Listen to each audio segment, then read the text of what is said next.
గెలవారు. ఎక్కడున్నాడు వెంకటేశ్వరుడు అంటే ఒకే వేగంతో ఊపిరి లోపలికెళ్ళి బయటికి వచ్చేటట్టుగా చేస్తున్న ప్రజ్ఞగా ఉన్నాడు. వాడికన్నా దగ్గరగా ఎవరున్నారు? వాడే ఉన్నాడు ప్రాణవాయువుగా. ఉన్నప్పుడు వాడు నా పక్కన ఉన్నాడు, నాకు ప్రమాదం ఏమిటి? వాడు నన్ను కాపాడతాడన్న నాడు నాకు భయం ఉండదు. నేను నిర్భయంగా మంచి పనులు చెయ్యగలుగుతాను. ఇప్పుడు ఈ నిర్భయత్వాన్ని, తప్పు పనులు చేయడానికి భయాన్ని కూడా ఉంచేదేది అంటే భక్తి ఒక్కటే. ఆ భక్తిని ఆశ్రయించిన నాడు ఇక్కడా తరిస్తావు, అక్కడా తరిస్తావు.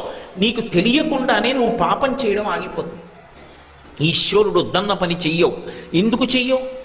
మా ఇంట్లో ఎక్కడో పూజా మందిరంలో కాదు, నాతో నిరంతరం ఇక్కడ ఉండి చూస్తున్నాడు.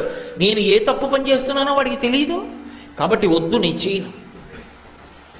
ఇప్పుడు చేయకుండా ఉండడానికి కారణం వాడు ఉన్నాడన్న నమ్మకం, వాడు నీతో ఉన్నాడన్న నమ్మకం. వాడు ఉన్నాడన్న నమ్మకం ధైర్యంగా